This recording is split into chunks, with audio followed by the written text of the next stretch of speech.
Welcome back to another technical deep dive here in the debug zone. Today, we're tackling a big question and breaking it down with insights from other users. Hopefully, this clears up some misconceptions and helps you get the answer you need. So buckle up, stay a little curious, and let's jump right in.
And that's a wrap.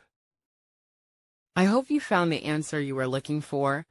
If you did, take a second to hit that subscribe button. It really helps out.